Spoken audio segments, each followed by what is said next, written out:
Happy Friday the 13th, everybody. It is May 13, 2022. I am the Solomonster. Yeah, I spent the day at Camp Crystal Lake. What a beautiful day. Beautiful day, aside from my allergies. We have beautiful weather outside, very warm, all the camp counselors hanging around, having a great time. They did tell me not to go into the water, although I don't know why. Tonight, we're talking AEW Rampage and WWE SmackDown, as we always do here on Friday night. And Rampage was on very early again, especially if you're out on the West Coast. So I know a lot of you didn't watch the show. A lot of people in general probably did not watch the show. Based on the last time the ratings came out for the last Rampage that aired at 5:30 in the evening, not a lot of people probably watched that show. So I will take you through it here, and I will tell you right here and now, I was no fan of the finish of that Rampage show. We'll get into that. Over on SmackDown, we have a tag team title unification. Well.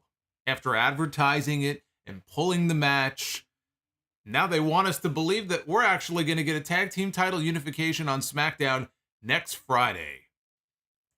Fool me once, shame on you. Fool me twice, that ain't going to happen. We're not getting a tag team title unification on SmackDown next week. We're probably not going to get a tag team title unification at all. But we're not getting one on SmackDown next week.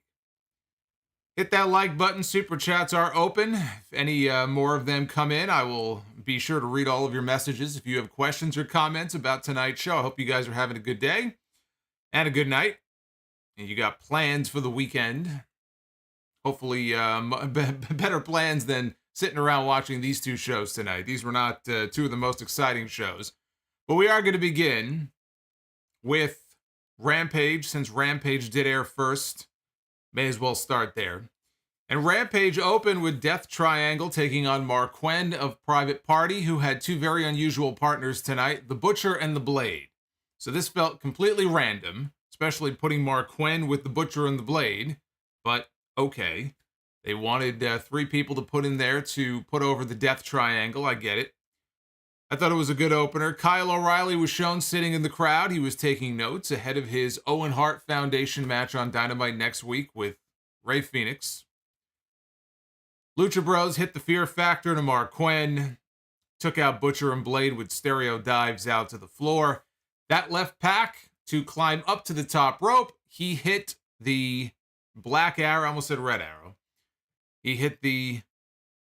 Well, actually, in AEW, it is the Black Arrow, right? I sometimes confuse the two, because I know in WWE, it was a different... I think here it's Black Arrow. But anyway, the most beautiful finish in all of wrestling. He hits the Black Arrow. He gets the pin on Marq Quen. Death Triangle pick up the win. After the match was over, the lights went out. When they came back on, the House of Black was surrounding Death Triangle in the ring. We had Malachi Black, we had Brody King, we had Buddy Matthews. They were on screen for all of 5 seconds. The lights went back out. When the lights came back on, the House of Black was gone like the wind. It was gone like most of WWE's television audience over the last 10 years. Where did it go? Where did everybody go? I don't know. So more mind games from the House of Black. I hope this is leading to a 6-man tag at the Double or Nothing show, which I'm sure would be a fantastic addition to that card. In fact, I think that would be a fantastic opener to the show if you put those guys in the ring against each other 3-on-3. That's how I would open Double or Nothing.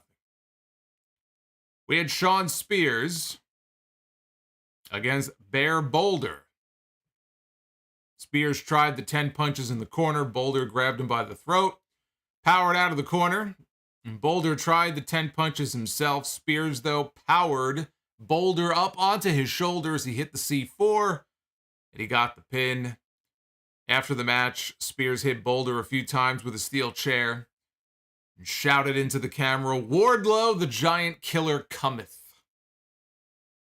Spencer Jenkins, the new member, the newest addition to the Sound Off family, new channel member, Spencer Jenkins cometh here on the channel tonight. Spencer, I salute you, sir.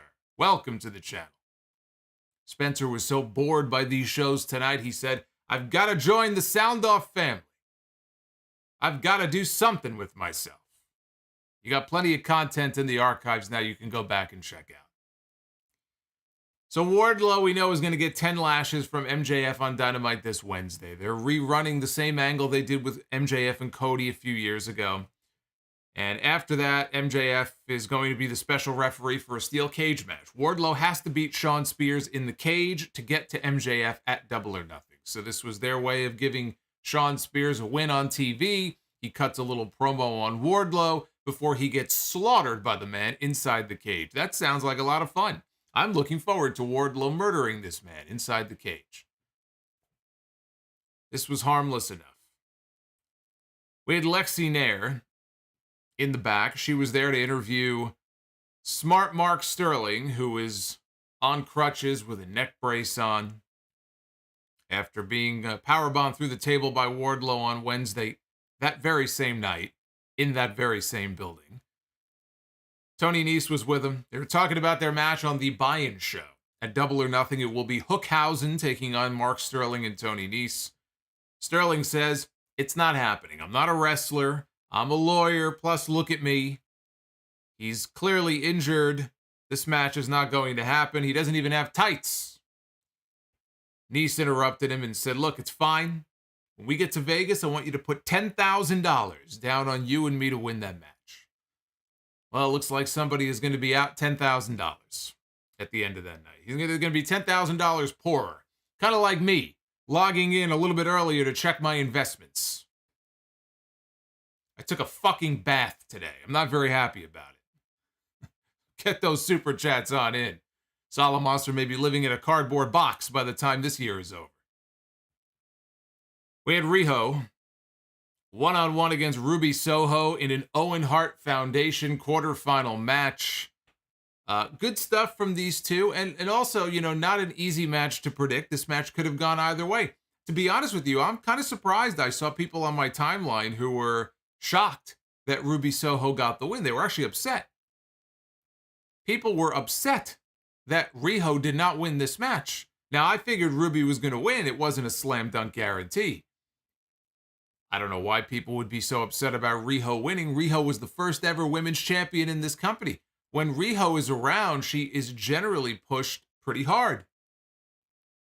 I don't think anybody can say that Riho hasn't been pushed before in AEW. She's been pushed better than I think most of the women, frankly, on that roster. But Ruby Soho has been in the background for a while. Ruby Soho is not going to win the Owen Hart, but she should at least make her way a little bit deeper into the tournament. So I don't understand why people would be so upset about this unless we have, I know we have Sasha Banks and we have Alexa Bliss. They have their stands. The Bella Twins, they had the Bella Army. I know there's certain people that have those really dedicated fans out there that will stick up for them no matter what on social media. I didn't realize that Riho apparently had the Riho regime. Apparently, Riho has an army of her own. Well, tough shit. Riho did not win this match, but they had what I thought was a pretty good match overall. She hit a crucifix bomb to Ruby for a near fall. Ruby dumped her on the back of her head with a suplex, but could not finish her off. So she followed that with a kick to the side of the head, and again, Riho kicked out. She could not put this woman away. Ruby hit the Blade Runner, finally got the 3 count. Ruby Soho advances in the tournament. Now, a little bit of controversy here. coming out of this match, not involving either of these women, but something interesting could be brewing here, because Ruby was to have faced the winner of the Red Velvet Hikaru Shida match on the other side. Well, same side of the bracket, but they're also in the tournament as well. Later in the show, Tony Schiavone was in the ring to interview Jade Cargill, who came out with Red Velvet and Kiera Hogan and Mark Sterling. I'm telling you, this Mark Sterling, he's all over the place. We had the two hardest working men in AEW in the ring at the same time tonight, Tony Schiavone and Mark Sterling. Schiavone, in the segment, announced that Hikaru Shida was hurt. She was injured in her Philadelphia street fight a few weeks ago against Serena Deeb, and therefore would be unable to compete in the Owen Hart tournament against Red Velvet. And Mark Sterling said the fair thing to do would be to give Red Velvet a forfeit win, give her a bye into the next round. And Tony Schiavone said, well, that's not going to happen. And per Tony Khan, her replacement in the tournament is actually one of Velvet's former best friends. And out comes Chris Statlander. And that is how the segment basically came to an end. Now, that match is going to take place on Rampage next Friday. You know, had Statlander been in this tournament from the get-go, she would have been my pick to win the entire thing, depending on who the Joker is. If she wasn't going to be my pick to win, she would have been one of my top potential picks to win the entire thing. And I thought it was a little strange. She was repackaged recently. She's not doing the Galaxy's Greatest Alien stuff and the boop and all that. They kind of gave her a little bit of a repackaging. And, you know, I was surprised to not see her in the tournament. At the beginning of all this, when they announced the names and they put the bracket up, I said, why wouldn't Statlander have a spot in this thing? I didn't think she was going to be the Joker. So I thought that was surprising right from the very beginning. The thing with Shida, though, Shida is not hurt. Hikaru Shida is not injured. If Hikaru Shida is injured, it's news to Shida. Shida's name is actually trending on Twitter right now. And the reason that her name is trending on Twitter as we speak is for a series of tweets, a couple of tweets, that she posted tonight after this segment aired. And I'll read you here what she said in that first tweet. She said, well, I already had 4 matches after the street fight and just finished the greatest fighting musical show. She's back over in Japan right now. But I seem to have been injured. Japanese wrestling is nothing for them. I'm so sorry, and sorry couldn't be in the tournament too. And she posted a second tweet that was a little more positive, but didn't really say anything. The interesting thing is that she's coming out here and saying, well, wait a minute, I'm over in Japan, which is true. And it even in the Observer, Meltzer even mentioned the fact that she's had a few matches just in the last couple of weeks over in Japan. Now, I don't believe there was anything on her schedule after the 13th of May. So she could have flown back and been in the tournament, no problem. Why then was she bounced with a phantom injury? And now she's going on social media. And if that isn't passive aggressive, then I don't know what is. I don't think this is some kind of an angle or something. She sounded kind of bothered, you know, in that tweet by the fact that they're saying she's hurt. Almost like they didn't tell her. Maybe she saw the segment for the first time and said, oh, wait a minute. If I'm hurt, this is news to me. I don't know what's going on here. But for her to, you know, make the comment about how, I guess Japanese wrestling doesn't matter to these people. Of all the companies,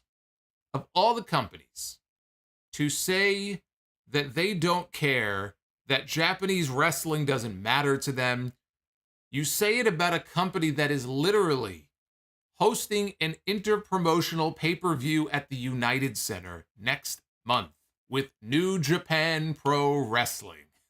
What a ridiculous comment to make.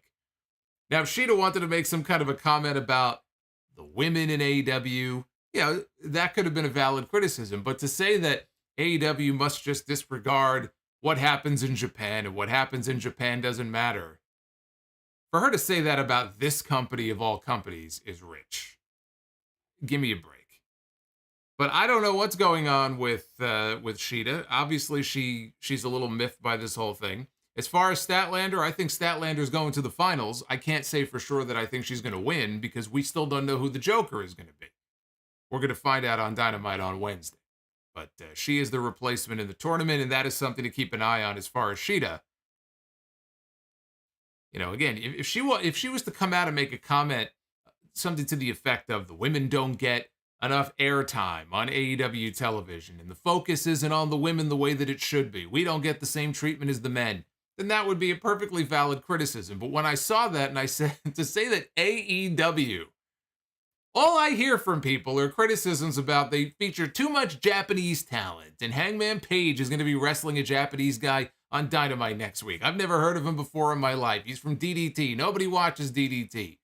The Forbidden Door. All the idiots that I had to read on my timeline when that announcement was made about the Forbidden Door show, who went on and on and on about the casual fans and nobody cares and nobody gives a shit. And why does AEW put so much focus and so much emphasis on the New Japan stars?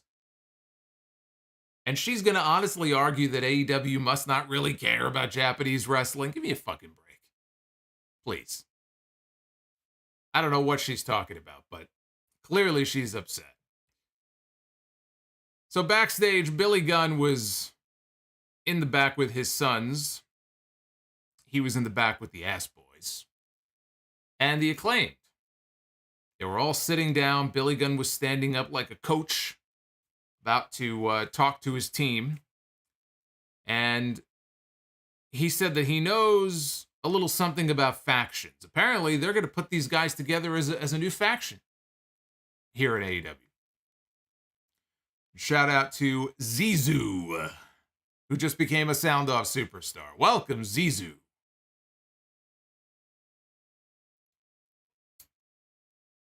Welcome to the channel. So Billy says he knows a thing or two about factions, feels that they could be one of the greatest of all time. And he wanted to know if they had any ideas as far as a hand gesture that they could use. And so his son, Austin, raised his hand. And Austin said he had a good catchphrase. Basically, the gist of this was, every time Billy asked for an idea about a catchphrase for a hand gesture, his son would raise his hand and would start to basically rip off D-Generation X. And Billy would cut him off, and Billy would say, that'll never get over. And every suggestion that Caster and Bowens made, Billy loved. So either they are going to have some kind of a faction, or, what I think, they're teasing it, but it's all part of the feud between the two teams. I don't think we'll actually get a full-fledged faction. But this was just complete comedy. They played it up as comedy, and at the end, Billy said, I have some pull around this place, and I got you guys a match. And they were wondering, is it going to be on Dynamite? Is it going to be on Rampage? Billy said, I got you a match on Dark. In fact, I think he said Dark Elevation, which is like the lowest show on the totem pole in AEW. And they were all excited and they celebrated the news. And I watched this and all I thought was geeks everywhere. Geeks, except Billy Gunn. But the rest of them, just a bunch of fucking geeks sitting around. They're going to be on Dark Elevation next week. Yay! Geeks. Main event was Scorpio Sky defending the TNT title against Frankie Kazarian. Sky told Ethan Page and Dan Lambert in the back when Mark Henry was doing the promo segment he usually does before the main event on this show. Sky told Ethan Page and Dan Lambert to stay in the back. He didn't want their help. He gave them the night off.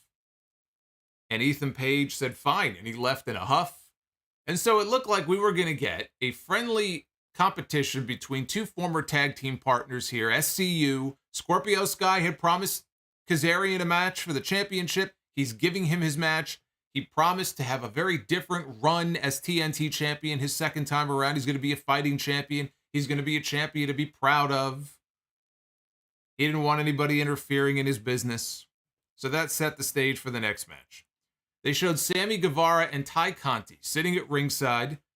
They had their AAA mixed tag team titles that they won a few weeks ago at Triple Mania. And I had a couple of friends in the building in Long Island on Wednesday who said that these two were booed out of the building. I don't know if Jared is joining us tonight. I know Jared was in the building that night if he stuck around for Rampage, but apparently these two were booed out of the building. You wouldn't know that because they didn't show that on TV. But keep that in mind here as we talk about what happened at the end of this segment. So I thought these two had a good match. You know, the former tag team partners who know each other. They know each other's moves before they even do them. That was the story they were telling. A lot of counter wrestling here at the beginning. Kazarian went for a chicken wing. Sky broke out of it. Kazarian hit a slingshot into a cutter for a near fall. He tried for a chicken wing again. Again, Sky countered. Kazarian finally tried for a third time, and he got the chicken wing.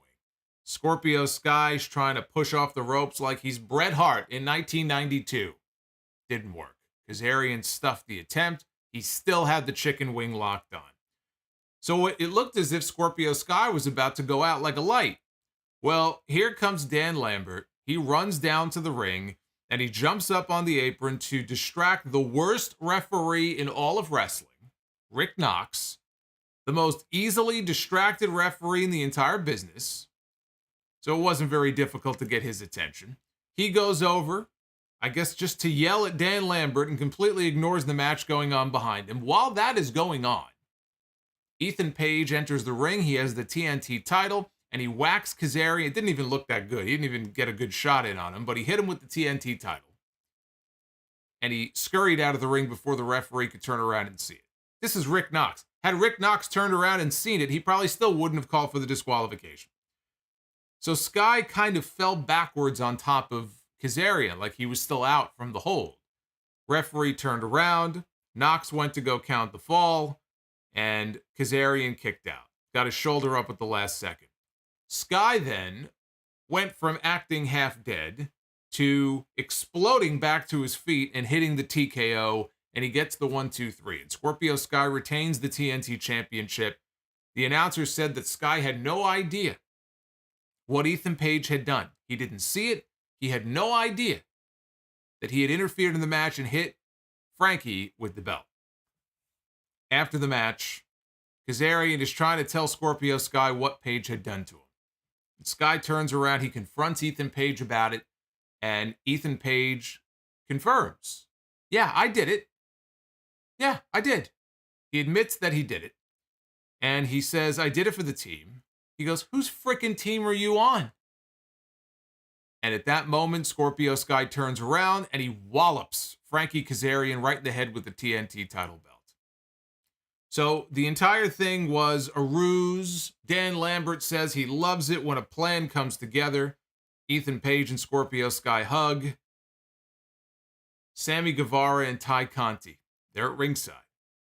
Dan Lambert made a comment. I think he called her Whorehausen or something. They charge into the ring. Sammy has I don't know if both of them had a chair. I know Sammy had a chair. Sammy comes into the ring with the chair. He runs them off as the show ends. So the Scorpio Sky babyface tease that we were kind of getting the last few weeks on TV was all just a put on. And evidently, Tony Khan expects that people are going to, I guess, embrace Sammy Guevara and Ty Conti back in the babyface role. I mean, is that what he's thinking? He can't possibly think that. I thought Tony was smarter than that. I thought this ending sucked. I hated this ending. I hate this booking. I hate this ending. There's nobody to cheer for here. They're all heels. They made it very clear tonight. Lambert, we knew Lambert was a heel, but Scorpio Sky, he's a heel. Ethan Page, we already know he's a heel. Sammy Guevara and Ty Conti, whether they like it or not, they're fucking heels. AEW may not see them that way, but that's what they are. So we're kind of right back where we were before, even before the ladder match, where Sky won the championship back. We have an entire group here full of heels. And I'm just left thinking, the TNT title booking has been a complete shit show over the last few months. It almost feels to me, when they realized that Cody was leaving, they had to rush that TNT title off of Cody. They had no idea what to do with it. Ever since, they've had no idea what to do with the TNT championship. They promised Scorpio Sky a run with it, supposedly. I know he had re-signed a 5-year deal, I think it was, with the company late last year, and supposedly promises were made. That may have been a long-term direction to put the belt on him. It was the wrong direction, but that was the direction. and they played hot potato with it. Now it's back on him. He might be turning babyface, but now he's not. He's right back to being a heel, but Sammy's a heel. So now you have nobody to cheer for. I don't give a shit about any of these people. I hope the earth opens up and swallows them all. There's nobody really to root for here in this feud now, which clearly is going to continue. Apparently as business as usual. But that's what it feels like to me. Cody left, and they still have not figured out what to do with the TNT title. And when I think of the TNT Championship and who should be carrying the title, Scorpio Sky should not be carrying the TNT title right now. He is a weak champion. His first reign was the worst reign of any TNT champion in history. That was due to the booking, not anything that he did. He had a short run with it. It was uneventful. It was very forgettable. Now they put the belt back on him. It would be hard for him to have a worse run than he had the first time with that title. But even now, he's had it back a few weeks. You know, I look at who should be the TNT champion right now. Even Ethan Page. When it looked like Scorpio Sky, they might be doing the slow burn babyface turn with him. I said, good. Get the gears going now, because I could see them doing a Scorpio Sky Ethan Page match, and Ethan Page takes the TNT title. I think Ethan Page could have a decent run with the TNT title. I think he at least deserves the shot. He's had some pretty damn good promos. He's been fire on the mic on some weeks on AEW television. I still have yet to see a single great promo from Scorpio Sky at all. You know, he's capable in the ring. He's not a bad wrestler, but in terms of who I would have holding the TNT Championship, Scorpio Sky would be very low down on the list. There's a lot of better options right now for TNT Champion than Scorpio Sky.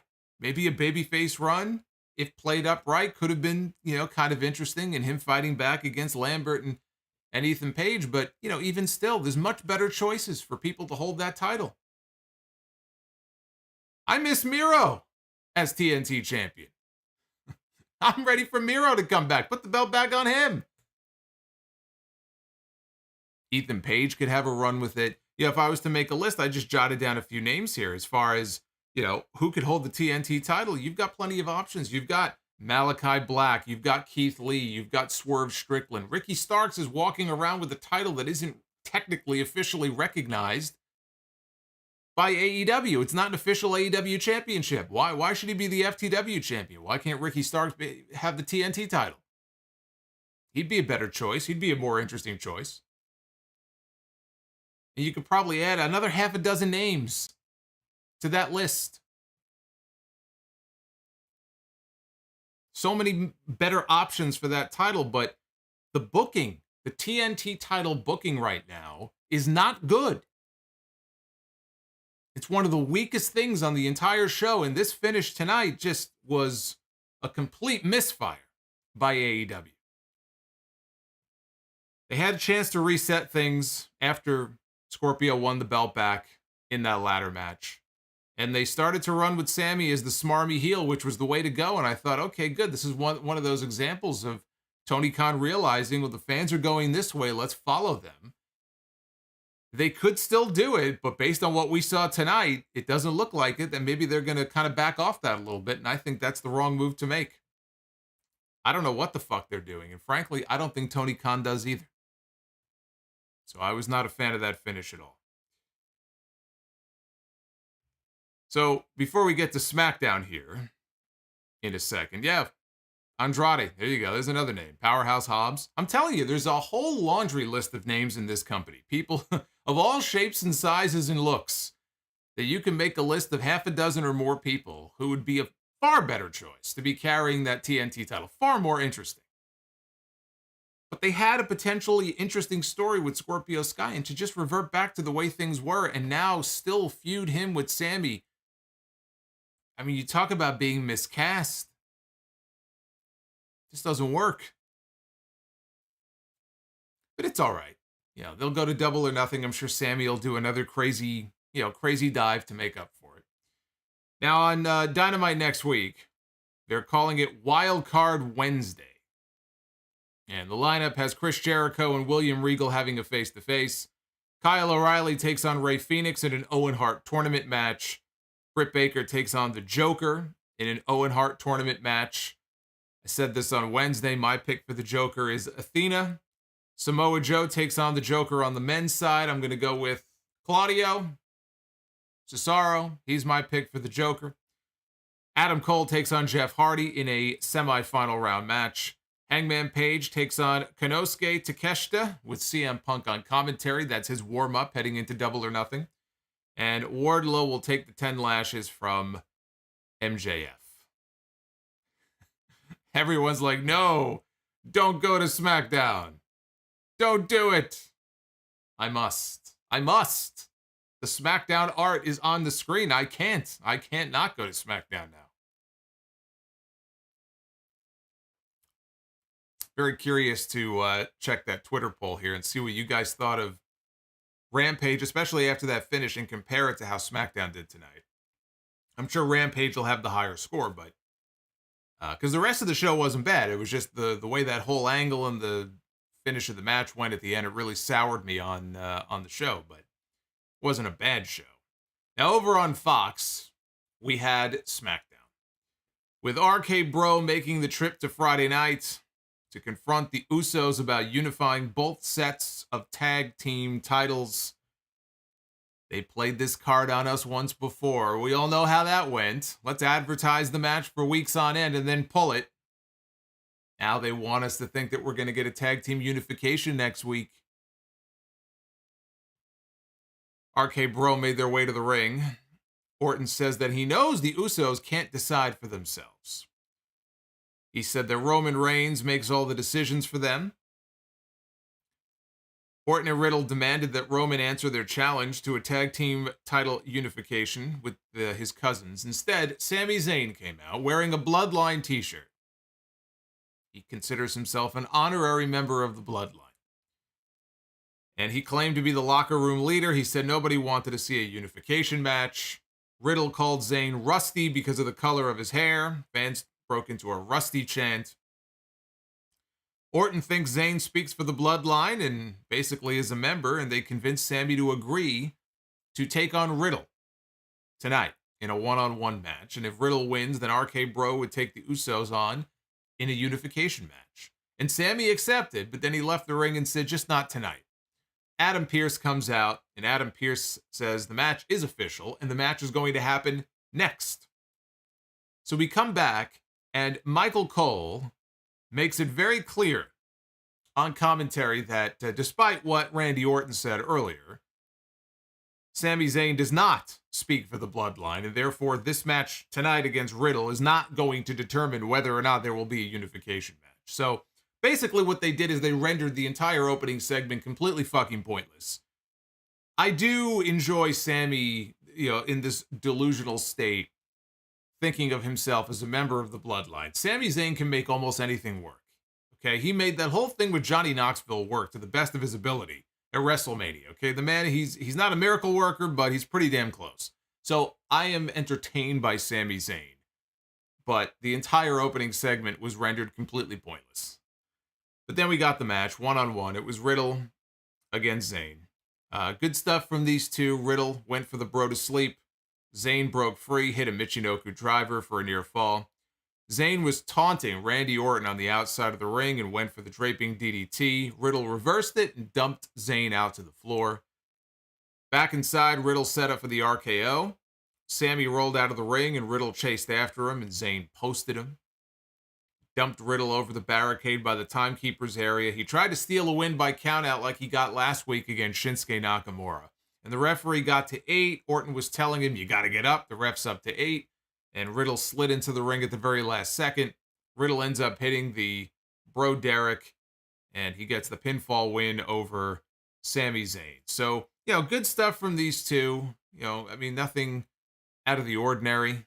Crowd seemed into it. But I have to be careful when I make those comments when I say the crowd seemed into it.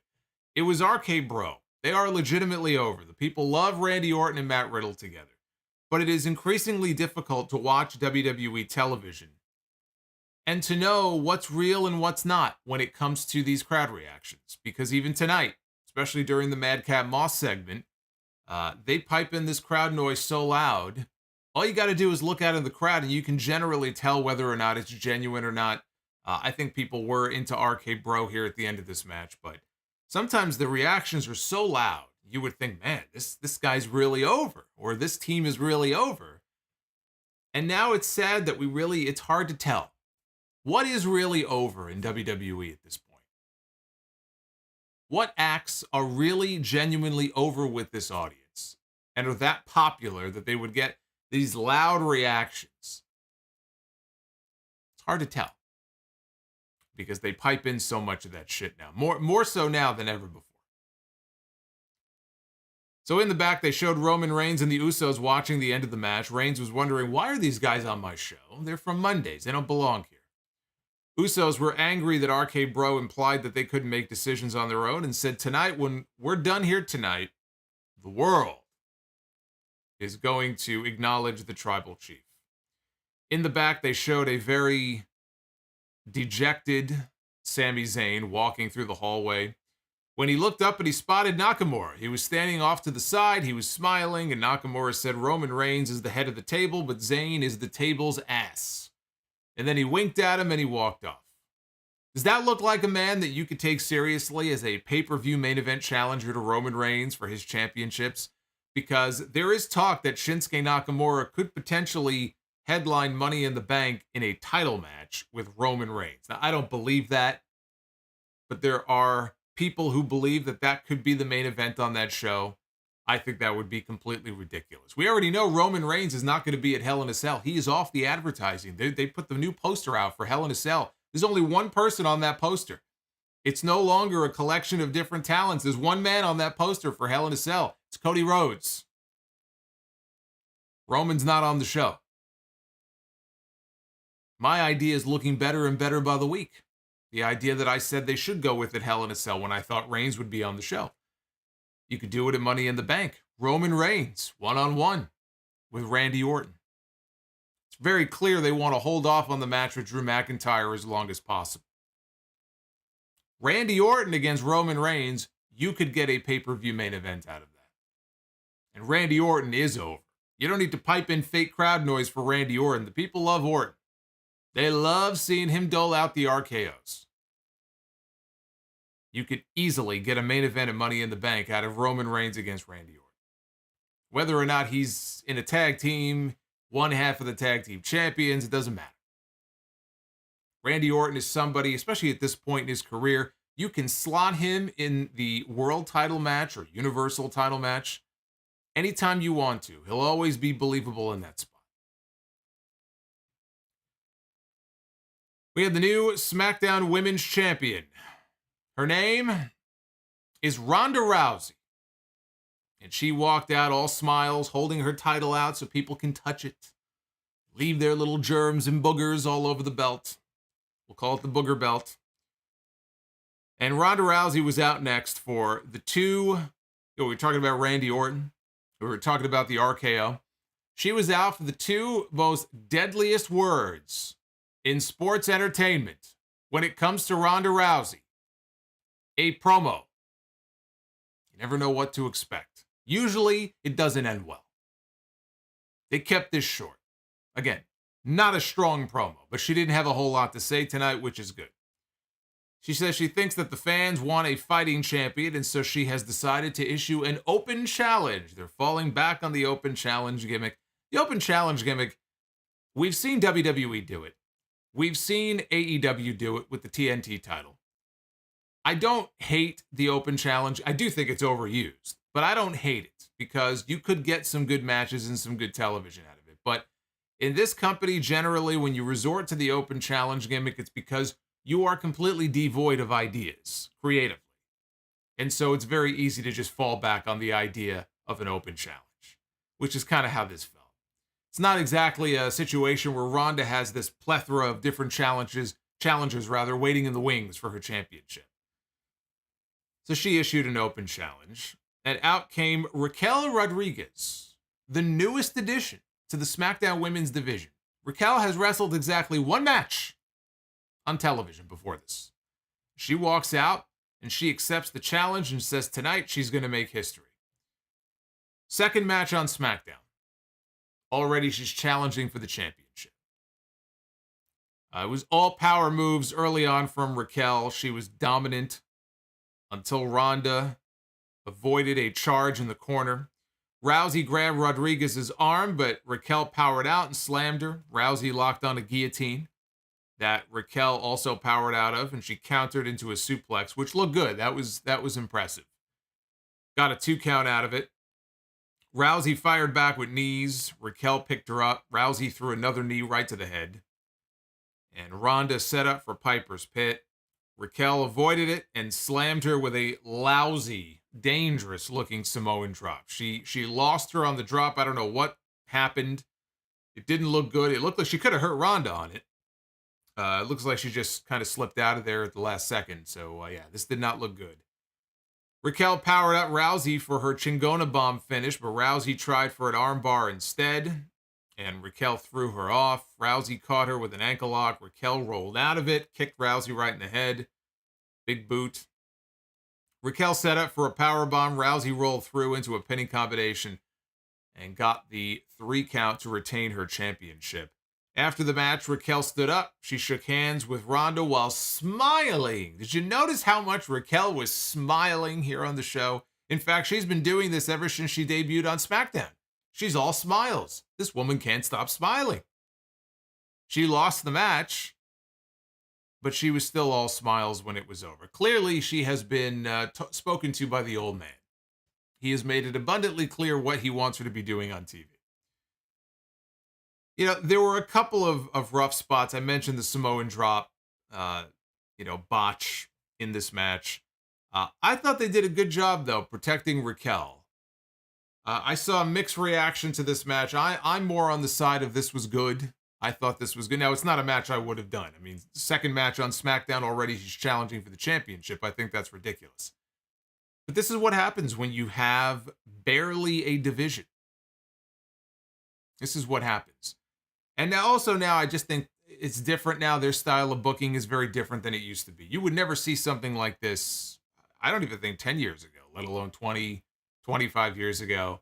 There's a reason why, people would debut and you would build them up first before they get a championship match. And that's just not the way it's just not the way it works now. For better or worse, I think it's for worse, but for better or worse, that's just the way it is. So it's not a match that I would have done. I would have continued slowly building Raquel up until she becomes, eventually she could become a world beater. They put her in the match tonight. And I thought that they could have gone a number of ways with this. This could have been short. It could have been a situation where she gets in a couple of moves, but Ronda makes her look foolish and dominates, and they didn't do that. Ronda got very little offense in this match relative to Raquel. Raquel looked like a world beater in there. Even the way she lost the match, they protected her. They did not have Ronda in the ankle lock or in the armbar submit her. It would have been very easy to have her tap out and say, I quit, just like Charlotte Flair did at Backlash. They didn't do that. That was a very decisive finish with Charlotte at the pay-per-view. Here, Ronda had to eke out a win to retain her title against someone who was having her second match, basically a rookie. The newbie. She had to fight and struggle to beat the newbie on this show. So I thought they did a good job of making Raquel, even in defeat, making her look strong. I think, having watched her in NXT, and also seeing the alignment of everybody on this show, Raquel has to be a heel. I think Raquel Rodriguez would be much better as a heel. And it makes sense, too, because Lacey Evans, I don't know if you've heard about this, but I wondered last week after SmackDown, I said, what the hell are they doing with Lacey Evans, right? All these weeks of babyface vignettes for this woman. And then you have Samantha Irvin come out in the middle of the ring and introduce her and say, she demands respect. Please applaud and all rise for Lacey Evans. It was a total heel introduction for Lacey Evans. And I'm thinking, what are they doing? Are they turning her heel? After 5 weeks of feeding us this personal story about everything that she had to go through with her drunken, abusive father and her parents abandoning her and going into the military and becoming a U.S. Marine and, all of these different things. This woman could have been a huge babyface. Now they're turning her heel. Well, not only does it look like they're turning her heel, that's coming from PW Insider as well. Mike Johnson says the plan is for her to be a heel. they have moved her over to Raw.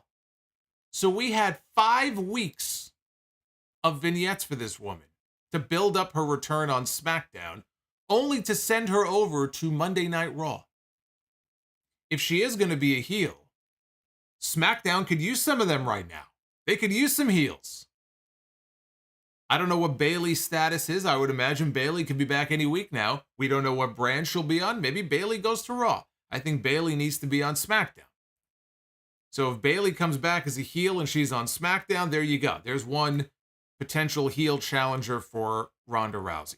Shayna Baszler is somebody who absolutely should be working with Ronda Rousey, either together or against her. I think you could get a feud out of the two of them as well. But they need heels on that SmackDown side to challenge Ronda, and I think that would be a good spot for Raquel.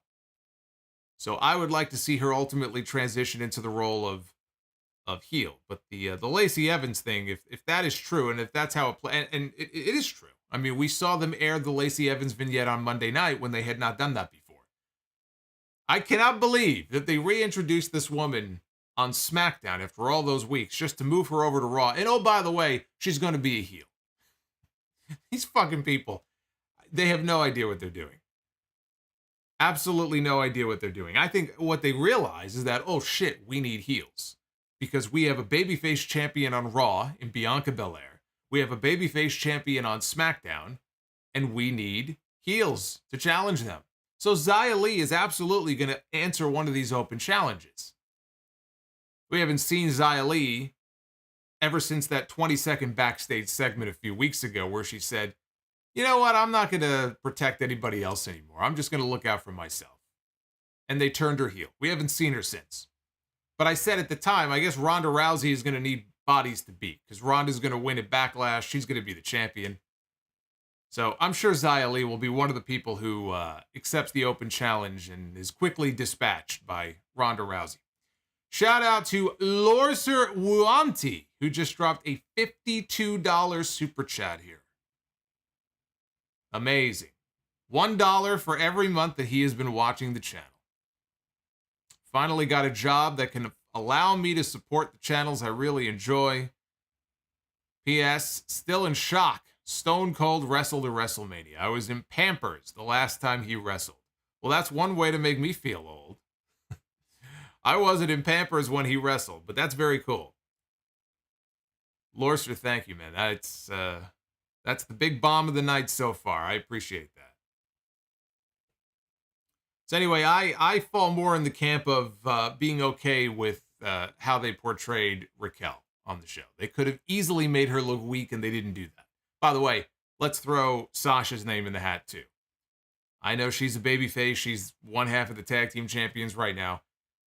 We had a Royal Rumble match a few years ago with Ronda and Sasha that I remember being pretty good. I would love to see heel Sasha come back at some point and feud with Ronda Rousey. That's a program I would like to see. Not right now, but that is a program I would like to see. Backstage, Shotzi was complaining to Adam Pearce that she was on her way and that the audio was cutting in and out a little bit here during the segment. But she said that she was on her way to the ring to accept Ronda's open challenge when Raquel shoved her out of the way and took her title shot away from her. She was very upset about this. Aaliyah showed up and accused Shotzi of locking her in the locker room to prevent her from accepting the open challenge. And the two of them bickered, and I just thought, thank you, Shotzi. The world owes you a debt of gratitude. Thank you, Shotzi. It's just amazing. When I think of some of these women, I think of Shotzi, they'll throw her out there once every 6 weeks. I was joking about Xia Li. We see her once every probably 6 weeks. It's almost like, why even put some of these women on television if they have no plans to use them in a consistent way? Who gets over? To me, all you're doing is wasting television time that could go to somebody else that you actually give a shit about. It's very clear to me they don't give a shit about some of these women. Why put them on TV then? Why even bother wasting the segment? Why bother wasting the airtime on them if you don't have something for them to do? It just doesn't make sense to me. Kayla Braxton was in the ring to interview Madcap Moss, speaking of wasting television time. Boy, Mr. LH is going crazy with the emotes. Hey, that's one of the new ones. I forgot to mention that. The Solomonster head is one of the new channel member emotes that our members have access to. Yes, Frost, I know. I answer my own. When I talk about the lack of logic on this show, I answer all my own questions. Sometimes I don't even realize it, but I answer my own questions. So we had Madcap Moss. They recap Moss beating Happy Corbin at Backlash. And they showed the Andre the Giant Battle Royal Budget Cuts trophy sitting at ringside. Kayla said that Moss beating Corbin was the biggest moment of his career. I just thought to myself, what a fucking lame career. If beating somebody named Happy Corbin is the biggest moment of your career, maybe you should find another profession. I'm just saying. Moss mocked Corbin, called him the big bald wolf again. You could hear a pin drop in the arena. You could hear Uncle Seymour in the upper deck breaking wind. That's how quiet it was for Madcap Moss here in the segment. Moss says that he has a lot of career goals. He wants to form a tag team with Sasha Banks called Madcap Boss. He wants to win the Money in the Bank briefcase. All of a sudden, out of nowhere, comes Baron Corbin. He attacks Moss from behind with a chair. Corbin rolled out of the ring, grabbed the Andre trophy, brought it inside. He wrapped the chair around Moss's head. The old Brian Pillman angle. Gonna Pillmanize him. Wraps the chair around his neck. He picks up what they said was this 100-pound Andre trophy. I'm surprised they didn't say that it was 500 like Andre was, apparently.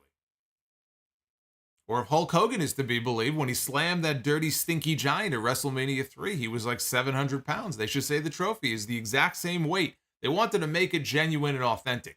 So they should say that the trophy weighs exactly what Andre weighs. Those last few years in WWE. It's a 520-pound trophy. And Baron Corbin lifted it up, and he dropped the trophy on the chair. Referees and Daivari ran into the ring to check on Moss. They played the fake booing from the crowd over the PA system. And they took him out on a stretcher. I can't believe they're going to keep this shit going.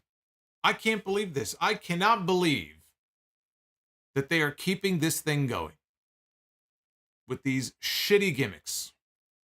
Happy Corbin and Madcap Moss lives on. When does it end? When does it end? You know, if it was actually a good program, if it was an entertaining program, I wouldn't mind so much. Getting a rematch, keeping it going for a little bit longer. This ain't one of them. Sasha Banks and Naomi against Natty and Shayna Baszler for the women's tag team titles. The heels beat down Sasha for a while until she got the tag from Naomi. Baszler put her down with a kick and covered her. Baszler, in doing so, put her feet up on the ropes, and Natty was holding her feet and securing them, but the referee caught them. Baszler got Naomi in the Kirifuda clutch. Banks broke the hold with a backstabber to Baszler. Natty tried for the sharpshooter on Naomi, but Naomi countered into a small package and cradled her for the win. And Sasha and Naomi retained their tag team titles. Not much to this. Not much to this. I said earlier, I think Shayna ought to be in a program soon with Ronda. And I would assume that Sasha and Naomi are going to be working Doudrop and Nikki Cross soon. Based on some of the segments they've done on Raw recently. But who else is there? What a lucky guess on my part. I mean, who else did they challenge? Carmella and Zelina are no more. Right? Okay, so they beat Natty and Shayna. So that's done. Rhea Ripley, thankfully, is no longer in a tag team with Liv Morgan or anybody else. Rhea Ripley should be challenging and beating Bianca Belair at SummerSlam to win the Raw Women's title. So what other teams are there? All you have left is Doudrop and Nikki Cross. It's not that big of a leap to make, so that's going to be your next program. They don't have very many other options. Backstage, Drew Gulak told Ricochet last few weeks for him have been a total nightmare. And he asked Ricochet if he had any advice.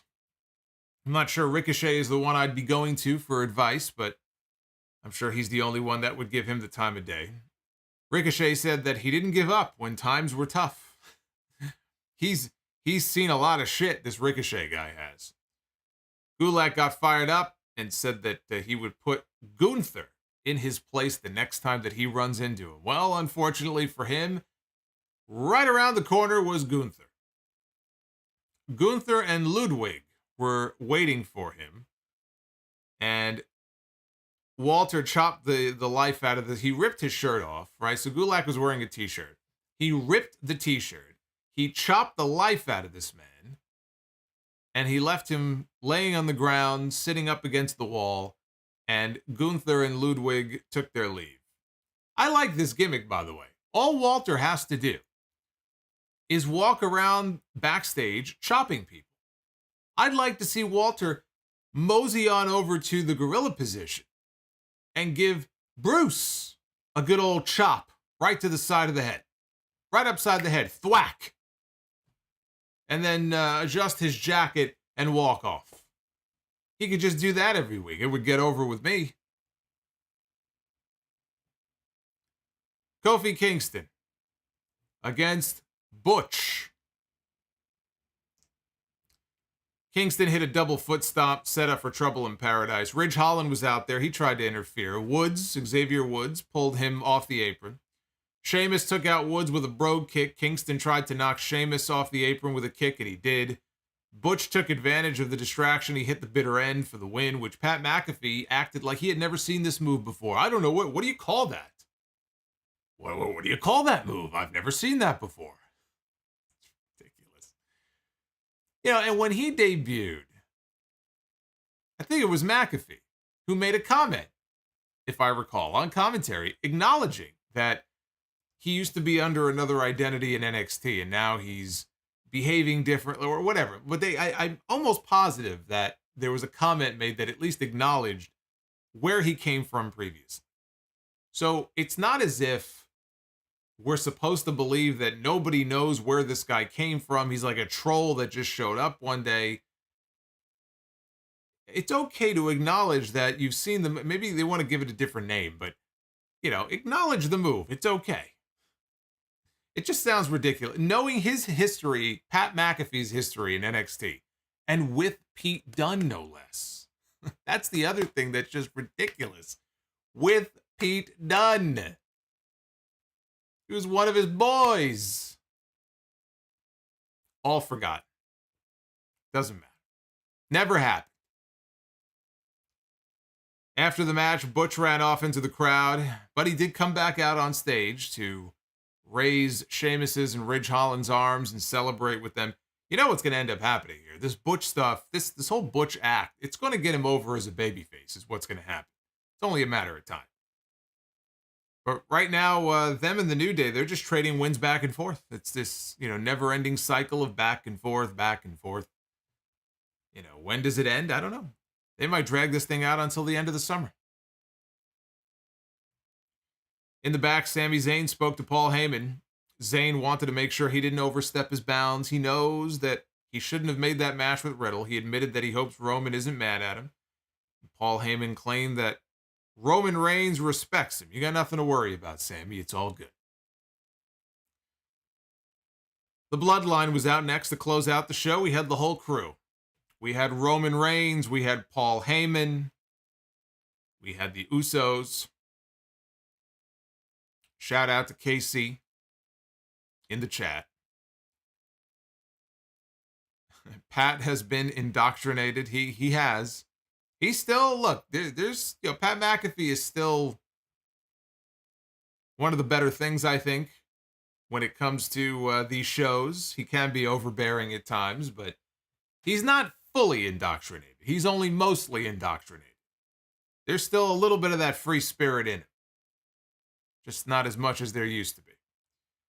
Reigns told the Commonwealth of Pennsylvania to acknowledge him. Then he talked about his wins over John Cena and Brock Lesnar and said, there ain't nobody left. We beat them all. I've smashed them all. Which is true. That's a shoot. He has. He's beaten them all. He's beaten John Cena. He's beaten Big E. He's beaten Roman Reigns. He beats himself? No, Brock Lesnar. He beat Brock Lesnar. He beat Daniel Bryan. He beat Edge. He beat Kevin Owens. He beat Bray Wyatt. He beat Braun Strowman. He beat Jey Uso. Who am I missing? He beat Cesaro. There ain't nobody left. So he wondered, what's next, and says there are challengers waiting for the Usos. And Reigns questioned what his cousins were going to do about it. Orton and Riddle came back out, and Riddle said that they have to make the unification match happen. Orton spoke very slowly for Jimmy and Jay since he said they share a brain. And he said they won a tag team title match so they can take their titles and combine them with their own titles to become the undisputed WWE Tag Team Champions. Jimmy said, "You want an answer? We accept. We accept the challenge for the unification match, just not tonight." He said, next week, next Friday night on SmackDown, we're going to have ourselves a unification match for the tag team titles. And they started to play up how many titles they would have. Roman said, I got my 2 titles, and now they're going to have their 2 titles each. And as Roman started to hold up his belts, Riddle delivered a knee, gave him this rising knee strike, blasted him right in the face. Orton and Riddle left the ring. Reigns was selling the knee. He was selling the jaw. And that is how they went off the air. So they have officially announced that next Friday, when we are back here next week, talking about SmackDown, there will be a unification match for the Raw and SmackDown tag team titles with RKBro against the Usos. Meltzer in The Observer, which dropped this morning, had an interesting item about this, although not surprising in the least. But according to Meltzer, the plan as of right now, they are going to have a unification match, which we now know they are, but they are not planning on actually unifying the titles. I know. This is very shocking to you that WWE would announce a stipulation and not deliver. I know you're all very surprised by this, but you shouldn't be. So they advertised the match for weeks for Backlash, right? Then they pulled the unification match in favor of a 6-man tag with nothing on the line. Now they want us to believe that on television next week, they're going to actually do this unification match and give us undisputed WWE Tag Team Champions. No, they're not. There will be no unification. There will be no unification on SmackDown next week. Now, when Roman inevitably interferes in the match and causes a disqualification, will they run the match back maybe inside the cell at the next pay-per-view? Maybe. And maybe we actually do get winners there. But I cannot envision a scenario where we end up with unified tag team champions on television next week. And based on what Meltzer is saying, they don't plan on giving us a unification. Which begs the question, why even bother? If they're going to do a unification winner-take-all match, they gave us a winner at WrestleMania. If they're constantly advertising this tag team unification match and then plan to not give us a unification, what is the fucking point? Why even do the match?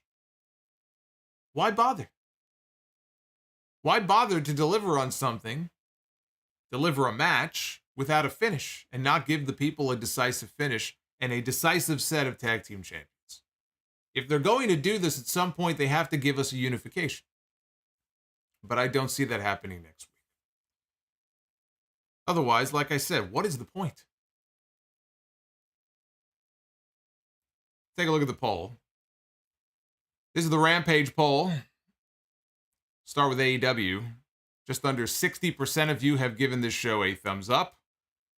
22% thumbs in the middle. We have 18% thumbs down. That is what you guys thought of Rampage tonight. Over on the SmackDown side, 33% thumbs up, 27% thumbs in the middle, 38% of you have given this show a thumbs down. That's that's pretty close. That's pretty close. So get on over at Solomonster on Twitter. All three options running neck and neck right now on SmackDown. That's probably the most consistent. It's probably the most consistent thing I've seen yet in the SmackDown poll. Everything's all bunched up there in the middle like that.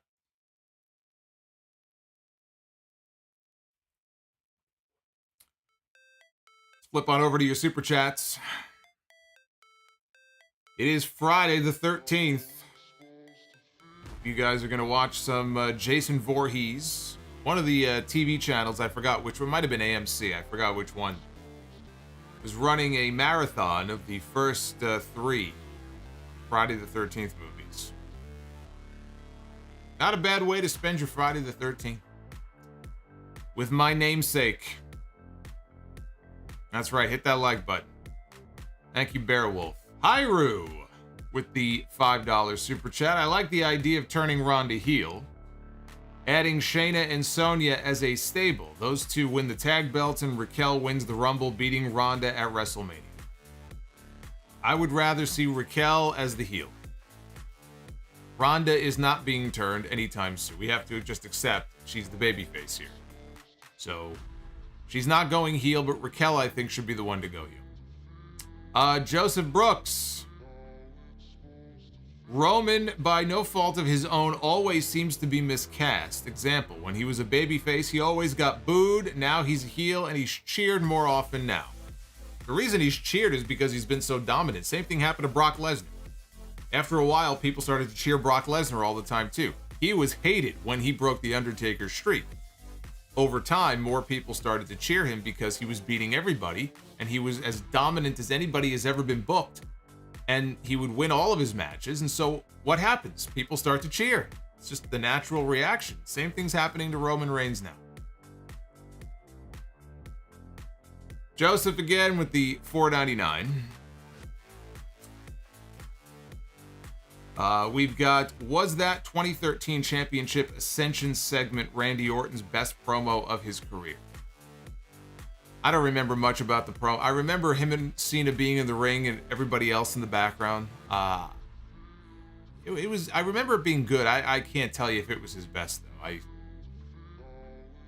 As far as his body of work on promos, I mean, it's probably up there. I can't say with any degree of certainty though that it was his best. Cupcake with the $1. Thank you, Cupcake. We've got our boy Dick the Cock Johnson is back with the $4.99. It's incredible how the fake FTW title has been more interesting and had better angles than the TNT belt has had recently. Well, I mean, not by much, but Ricky Starks is another one. I said he could be TNT champion right now.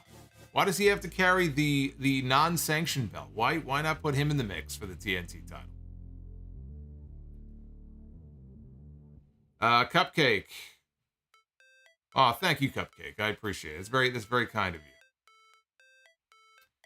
you. Marcus Metcalf, Sean Ross Sapp stated the people he's spoken with in AEW were under the impression that Shida knew she was being replaced. She may have known she was being replaced, but that doesn't mean that she's happy about it. There's some kind of a story going on there with her. Bret Hart, in honor of Friday the 13th, I must say that Sammy and Ty come across on TV as the annoying teens of a slasher movie. Ty would be the final girl. No, she wouldn't. She would be one of the first killed in the movie. Joshua Bonfield. Actually, the two of them would probably get killed at the same time. They would be doing a sex scene. And then the slasher would come in and would probably put the stake through like both of them at the same time or something. Like one of those Friday the 13th Jason kills. Bret Hart. Thank you again. Joshua Bonfield, Cody Rhodes in 2022, Cesaro at WrestleMania. Dominic Mysterio in the Thunderdome. Has Seth Rollins become the gatekeeper in WWE? I think in some ways he has. Yeah, I do. Food Hive. No, I don't have anything against referees. I have, something against stupid referees who are too dumb to breathe. That's my issue. Bob the Builder, do you think the Dawn pay-per-view, Double or Nothing pay-per-view, is the weakest of them all? We don't have all the matches announced yet, so let's wait and see what the final card looks like. It's a very short card so far, but there's at least 4 matches that I think will be added that aren't even official yet, including the 6-man tag if they add it with the House of Black against Death Triangle. So, ask me in another week or 10 days and I'll give you a better answer. Dry chicken without flavor. I love the Blackpool Combat Club and the Bloodline, but WWE and AEW formula of handling factions in America sucks. Japanese promotions do it better. Anthony Remy with the $2. Scorpio Sky is a great TNT champion. MJF Long Island, New York hero. Hey, Adam Eisenberg. Thank you for the sub, Adam. Sasha gives you the thumbs up, buddy.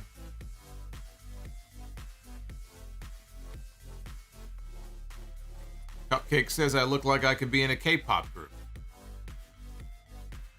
I've not been told that before, but I think I would stick out like a sore thumb in a K-pop group. GCC 305 with the 10 spot.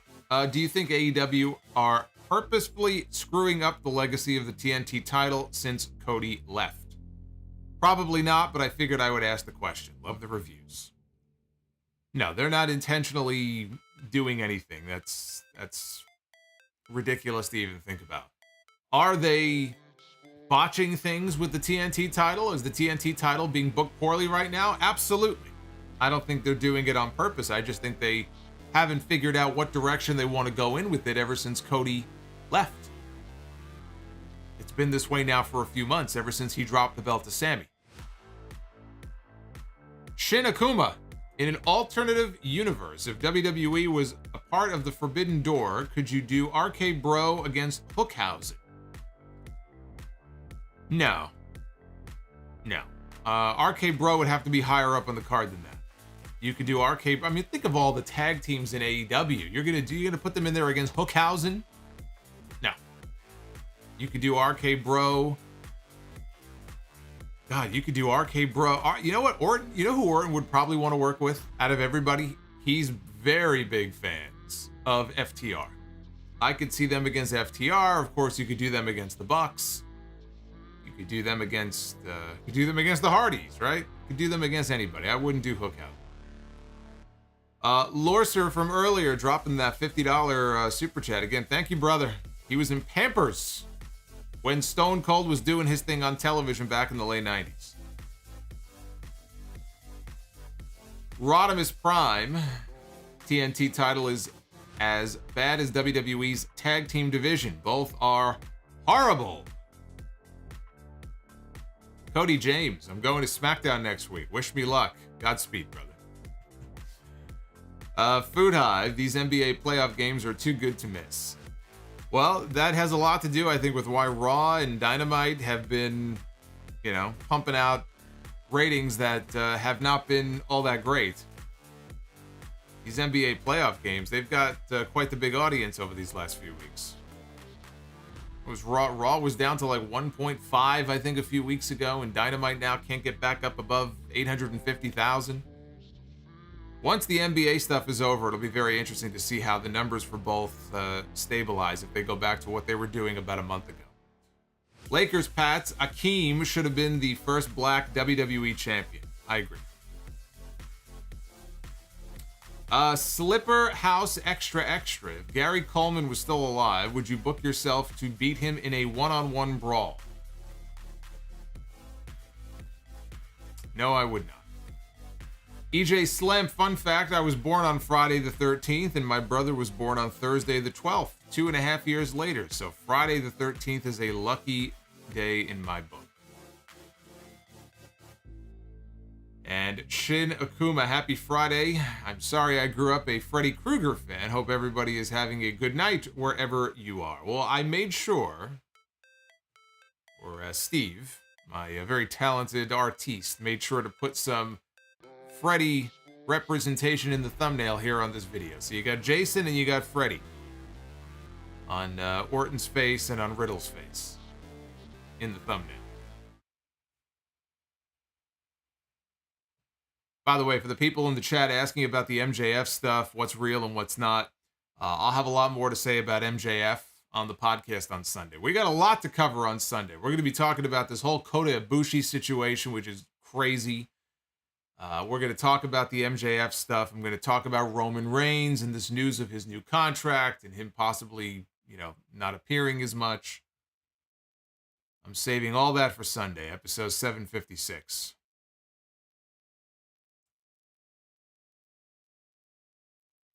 MLW is the last show I have not watched yet, says Bearwolf. I did read online that MLW, I think, is running a show tonight. I believe they sold out. Whatever building they're running, they apparently sold out tonight, which is good news for them. All right, let's be the booker. Ladies and gentlemen, it is now time to be the booker. If you are new here, we got some new subs and some new channel members tonight. Kind of a slow night, but we are going to end the stream as we always do. We do a little thing called Be the Booker, which is basically me randomly booking what I am hoping is going to end up being a good main event. Then we can talk about it. We do one for the men and one for the women. We do it every week. So we begin on the men's side. Oh, I know the Coog in the chat. This is his favorite segment. We begin with Christian Cage. Outwork everyone. Christian Cage, who's going to be going heel soon. Christian Cage, going to be costing Jurassic Express their AEW tag team titles. Possibly as soon as Double or Nothing. That Christian Cage. Let's see who he's going to be stepping into the ring with. It'll be Christian one-on-one. Holy shit. Wow. How about that? We've got Christian one-on-one with Edge.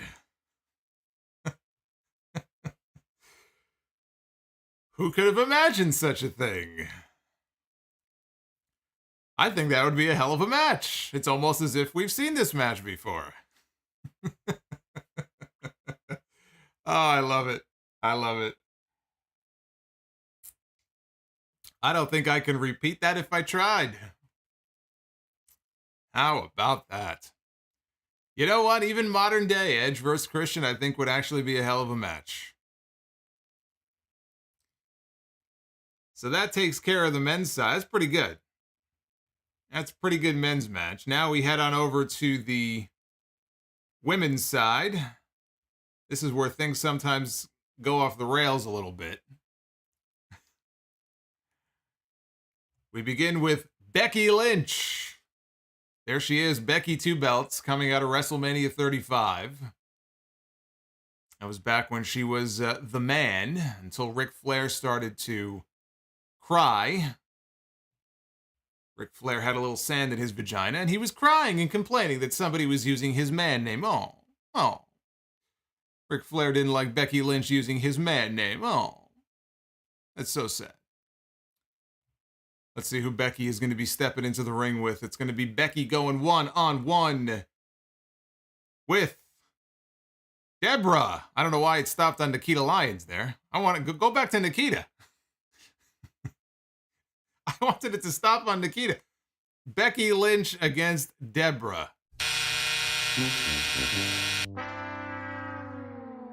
You know, that was a bait and switch there by this Be the Booker animation. I thought it was going to Nikita.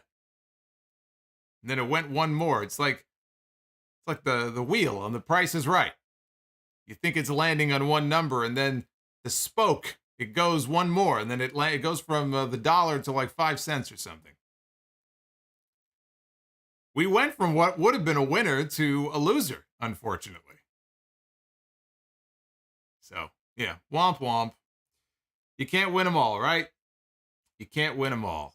I can't get over that, though. Edge against Christian. It was fucking great. Fucking great.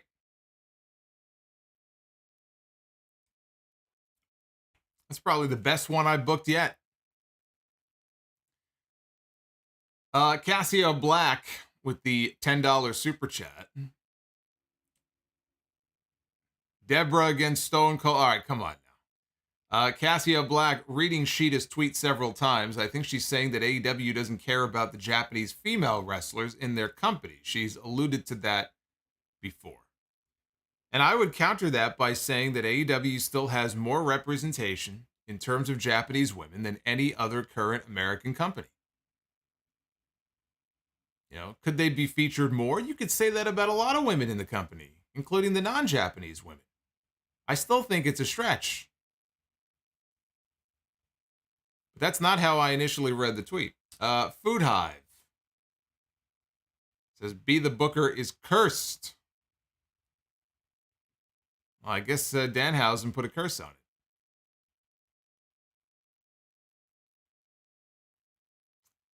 Temjin, no, we can't say that. We can't say that it landed on Nikita. It has to. We go with wherever the wheel lands. We have to just respect the wheel.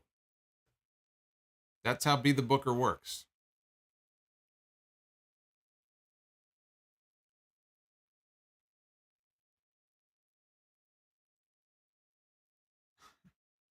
Yeah, and again, Sheeta, you look at the run that she had. She was AEW Women's Champion for an entire year. So even Sheeta herself. We talk about Britt Baker having the championship for a long time. Sheeta had a nice long run with that title as well. So, I don't want to make it sound like she hasn't gotten, her just due in that company. Food Hive, Andrade against Andrade was the best. I had forgotten about that. We did get Andrade versus Andrade in Be the Booker.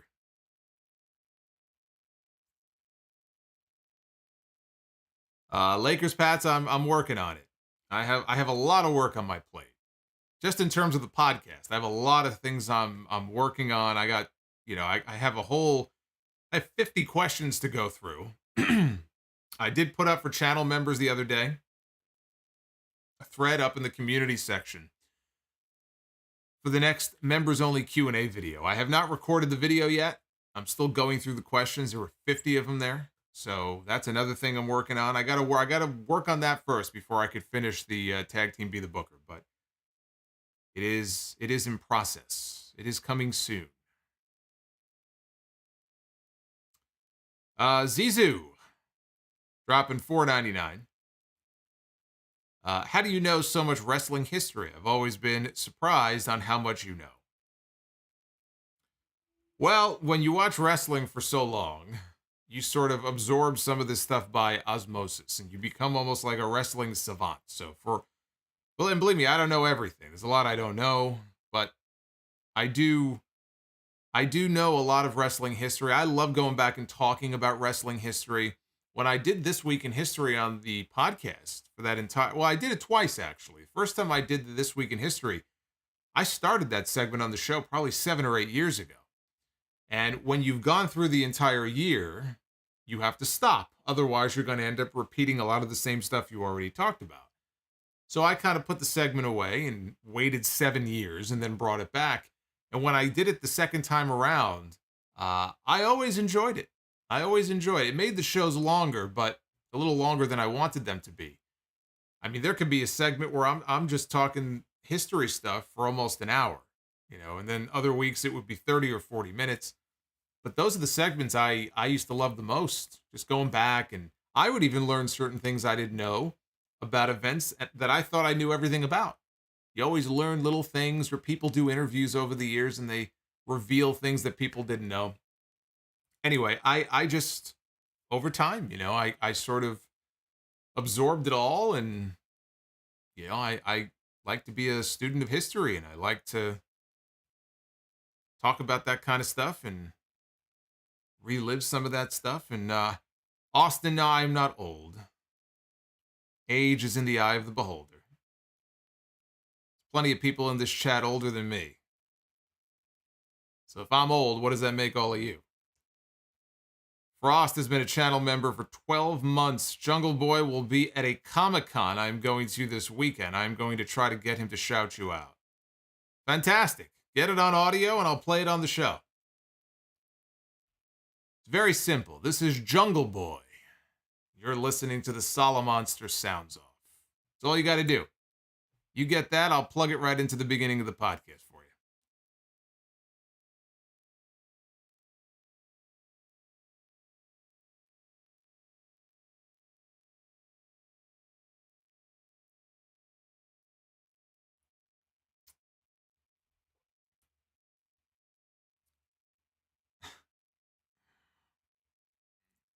A wrestling nerd, yeah. I'm proud of it.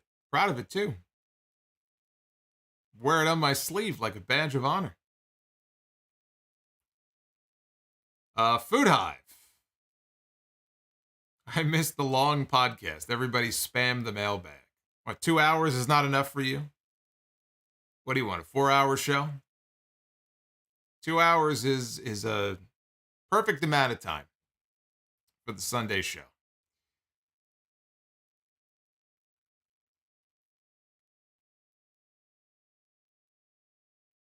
CYN and Impact should run a show together to combat AEW and NJPW. Yeah, they could do that. I'm sure those 800 people would love it. Have I seen Death Proof? Yes. Groovy Goose. Do I have a favorite tag team title design? Yes, the WWF tag team title belts from the late 80s, early 90s period. The tag belts they used basically into the late 90s. Into, I think it was 2001. Probably 1986, 85, 86, into 2001. That was the best tag team title belt design.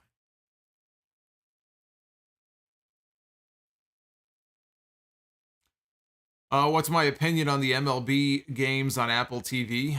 Do I hate it as much as other people do? I don't hate it. I don't think the commentary is all that great, but I haven't seen that many of those games. But the ones that I've seen, I mean, look, it's a baseball game, so it is what it is. I mean, you either like the game that's being shown or you don't. If anything, I think actually the games themselves, they look a little more crisp, if that makes sense. But I mean, otherwise, it doesn't bother me the way it bothers other people.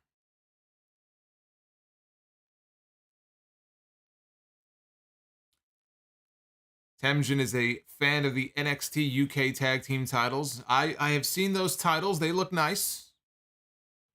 Not as nice, but they're nice. They're nice too. Look, even the WCW tag team belts, I mean, there have been nice looking tag team belts, but none better than those belts the WWF used to use.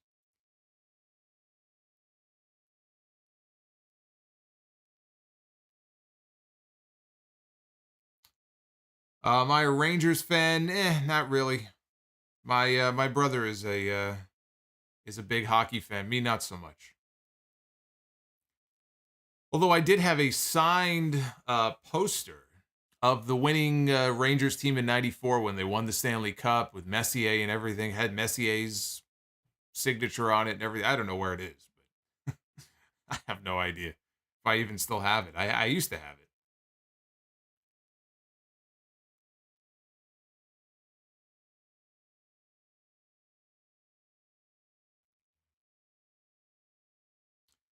Yeah, I mean, again, Ruthless Aggression era tag team belts, those look good too. There have been some attractive tag team title belt designs, but I still say none better than those golden era WWF belts. Really, you could say that about all the golden era. We are now 30 years removed. Actually, more than that. We're over 30 years removed from when those belts first appeared. And I still say that we have yet to, at least in this company, we have yet to find belts that were better collectively than those golden era designs. Why? It doesn't make sense.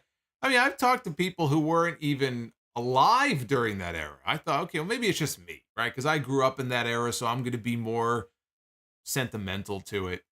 No, I've asked people who were born in the late 90s and people who were born in the mid 2000s, and they're young fans now, and they look at them and they go, wow, those belts look really cool. How come we can't have belts like that anymore? So they agree with me. We have yet to find belts that beat the ones from that era, that look as good. They look like titles that you would want to fight for. If this were real, if you were in a fight and a struggle, you're in the ring, you're challenging for a championship, those right there, those are the belts I'd want to fight for. Not the giant logo. These right here. Or the one above my head, too. You can't see it, but the Intercontinental is up there as well. I got them all over the place.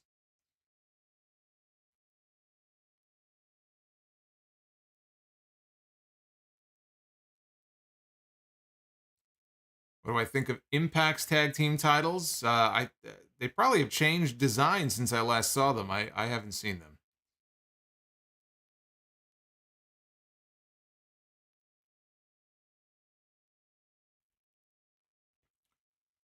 Hey, Adam, what's going on? Adam Eisenberg dropping a $4.99 super chat. Caught onto the podcast years ago.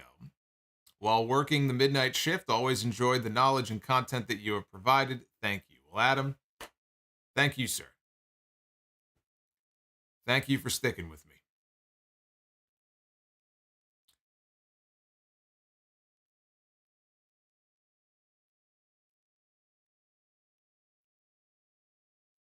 EJ doesn't hate the spinner belt. He grew up with it, so it never bought. Well, that's the thing. I mean, you grew up with it. So you're going to, have a certain affection for it because you didn't have any other concept at the time. When you were young, that's the belt that you saw. John Cena was the top star. He had the spinner belt. Therefore, you wanted to grow up to be like John Cena, and you wanted your belt to spin too. To me, the idea of a belt that spins is a fucking joke. A belt is not meant to spin. A record spins. A wheel spins. A belt should not spin. Just two different eras, two different generations that we grew up in. Turtlehead says, put the Solomonster belt on the line unless you are chicken shit. Nah, that title's not going nowhere. I got that title in the other room. Every now and then, I stick it. I take one of these down. I stick it on the wall behind me. You see the Solomonster belt hanging behind me?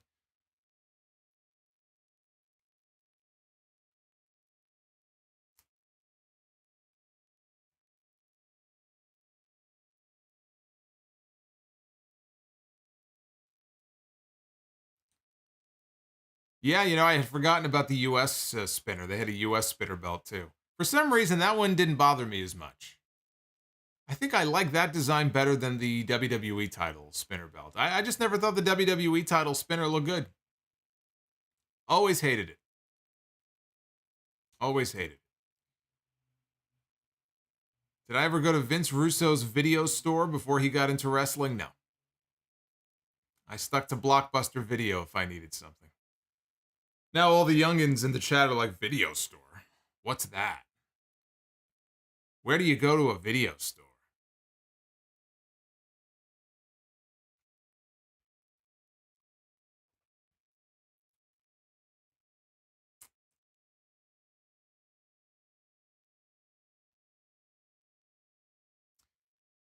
Oh, that's right. Temj, I had forgotten about that. I was a huge fan of Lucha Underground. And I really was a fan of the Gift of the Gods title. I actually thought the Gift of the Gods title was very cool. Because you had these, was it 6 or 7 like medallions. They were like magnets. And you had to stick them on the belt. And then they would have that match, and the winner would become the Gift of the Gods champion. I actually thought that was very clever. And I do miss that. I miss that show. I miss Lucha Underground.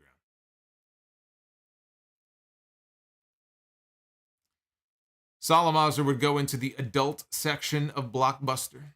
Nobody ever stopped me. I would go to the wrestling. There was a whole wrestling section. So you had Coliseum videos that were there. Yeah, but then you mosey on over fucking, where all the adults were hanging out. Debbie Does Dallas and all that kind of stuff. And I'm thinking, who's Debbie? I don't know these things. So you investigate. You rent the video and you check it out. I mean, that's what you do. Nobody ever stopped you.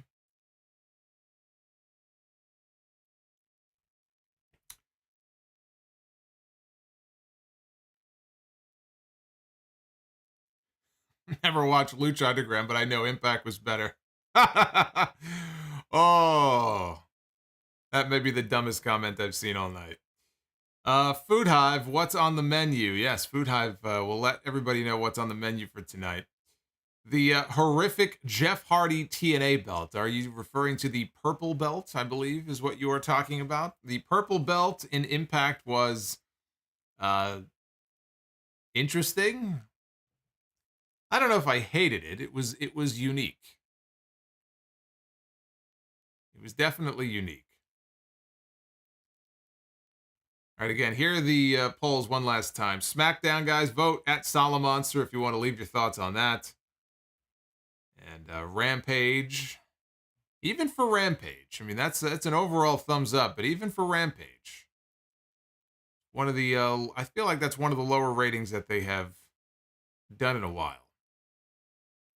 Not a fan of that finish. I am going to be back with you, though, on Sunday. The full audio podcast, episode 756. We have a lot to discuss. And then live back here again next Wednesday for Dynamite. Thank you to our new channel members. I will be hopefully recording that next video Q&A for all of you, and you only, sometime in the next few days, this weekend. Got a lot of questions to go through. And a lot of other, video Q&As that are in the archives. Go check those out. We've done a couple of watch-alongs this year so far. The last one we did was for the Bret Hart-Steve Austin match of WrestleMania 13, since that was the 25-year anniversary. If you're on the Legends tier, which is the higher tier, there is retro audio that I'm slowly, getting up. I think the first 13 shows I ever did are up right now. And the very first SE Scoops Live call-in show from 2008. That was a trip to go back and listen to. Used to do those with my buddy Noah after Monday Night Raw. Until I just couldn't take it anymore. I couldn't take staying up after Raw anymore, and so I just stopped doing it. Anyway, that's up for channel members as well. Be well, stay safe, have yourselves a fantastic weekend, and I will see you guys back here live next Wednesday for the Dynamite stream. And we'll do more Be the Booker as well. Take care, guys.